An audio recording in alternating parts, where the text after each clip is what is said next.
Delhi railway station पर बैठी मैं अपनी ट्रेन के आने की प्रतीक्षा कर रही थी। तभी पीछे से मुझे एक कपकपाती सी धीमी आवाज़ सुनाई दी।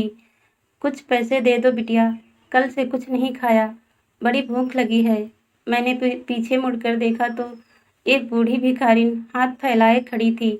लगभग 80 साल की उम्र, गहरा सांवला रंग, झुर्रियों से भरा शरीर, झुकी कमर और फटे पैबंद लगे मैले कुचैले कपड़े।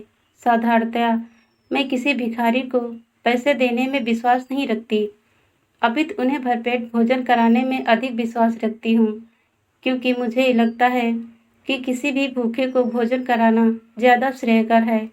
अपनी इसी सोच के कारण मैंने उससे हंसकर पूछा, क्या खाओगी अम्मा? तुम्हें जो भी खाने का मन है बताओ, मैं अभी तुम्हें वही खरीद कर खिलाती हूँ। मेरी बात सुनकर उसकी बूढ़ी निस्तेज आंखों में चमक आ गई। वह बोली, जो कहूँगी वही खिलाओगी बिटिया? हाँ, खाने की जो भी चीज़ें यहाँ मिल रही हैं उनमें से कुछ भी। अब ऐसी चीज़ जो यहाँ नहीं मिल रही है वो कहाँ से लाऊंगी?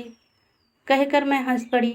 साथ ही उसके बोलने के लहजे से लगा कि शायद वह थोड़ी पढ़ी लिखी है।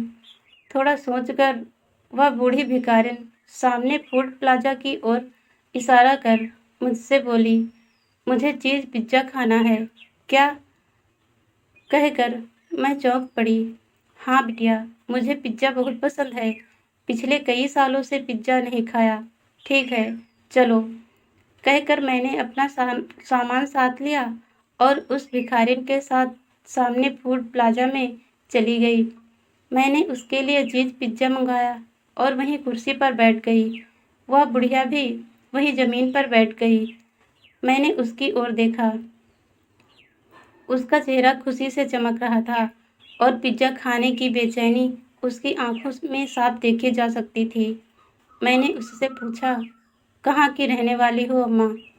कितने समय से भीख मांगकर अपना गुजारा कर रही हो? मेरा प्रश्न सुनते ही उसकी आंखों की चमक गायब हो गई और वहाँ दो मोटे मोटे आंसू तैरने लगे। मत पूछो बिटिया कि कब से भीख मांग रही हूँ। जब से मेरा सूरज मुझे यहाँ छोड़कर गया है। बड़ी लंबी कहानी है बिटिया। मुझे अपनी कहानी नहीं सुनाओगी अम्मा? मैंने उत्सुकता से पूछा। फिर उस बूढ़ी भिखारिन ने अपनी जो कहानी सुनाई उसे सुनकर मेरा मन दुखी हो गया। उस बूढ़ी भिखारिन ने बताया, मेरा नाम सावित्री है। मैं गांव में अपने पति और इकलौते बेटे सूरज के साथ रहती थी। मेरे पति फौजी थे और गांव में हमारे पास कई बीघे खेत थे। मैं ज़्यादा तो नहीं, पर इंटर तक पढ़ी हूँ। सास ससुर भी साथ ही रहते थे।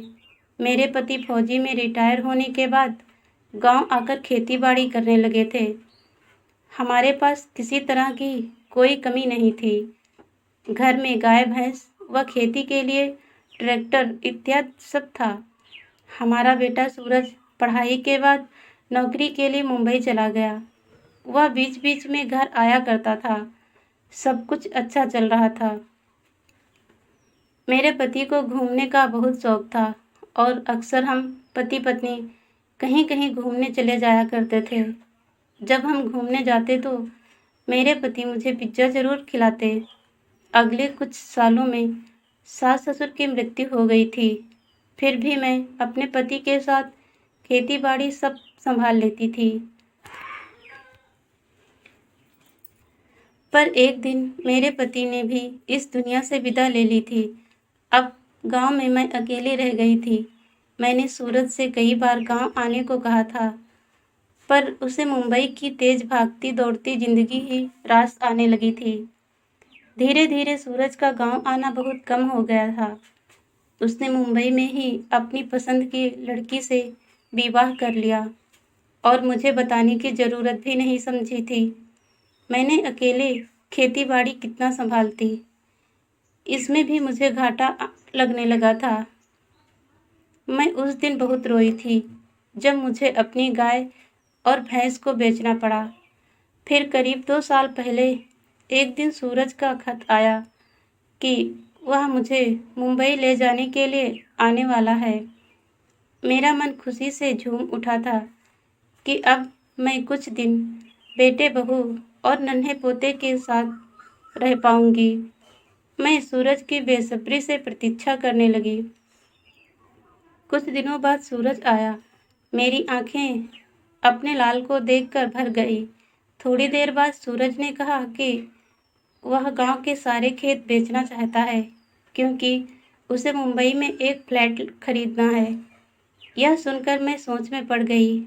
मैं सूरज के विचार से सहमत नहीं थी क्योंकि मैं अपने पुरखों की ज़मीन बेचना नहीं चाहती थी। परंतु सूरज ने मुझे आश्वस्त किया कि मैं मुंबई में सूरज के परिवार के साथ सुख से रहूंगी और सूरज अब मेरे बुढ़ापे में मेरी सेवा करना चाहता है। मैंने ना चाहते हुए भी अपने सारे खेत इसलिए बेच दिए कि सूरज मुंबई में अपने सपनों का घर खरीद सके। फिर मैं अपना सारा सामान समेटकर सूरज के साथ मुंबई जाने के लिए निकल पड़ी। यहीं इसी दिल्ली स्टेशन से हमें मुंबई की ट्रेन पकड़नी थी। सूरज मुझे प्लेटफार्म पर बैठाकर पानी लेने गया तो फिर आज तक नहीं लौटा। मैंने उसे ढूंढने की बहुत कोशिश की परंतु उसका कुछ पता नहीं चला। वह मेरे खेतों को बेचकर मिले सारे पैसे लेकर और मुझे छोड़कर मुंबई वापस चला गया। कहते कहते सावित्री का गला रूंध गया और दोनों आंखों से अश्रुधारा बह निकली। मैंने उसे दिलासा देते हुए कहा, चलो मैं तुम्हें किसी वृद्धाश्रम में जगह दिला देती हूँ। कम से कम तुम्हें 2 वक्त का खाना तो मिलेगा। नहीं बिटिया, मैं यह स्टेशन छोड़कर कहीं नहीं जाऊंगी। अगर कभी सूरज का हृदय परिवर्तन हो गया या उसे अपनी माँ की कभी ज़रूरत पड़े तो फिर वह मुझे कहाँ ढूंढेगा। यह तो समय का फेर है बिटिया।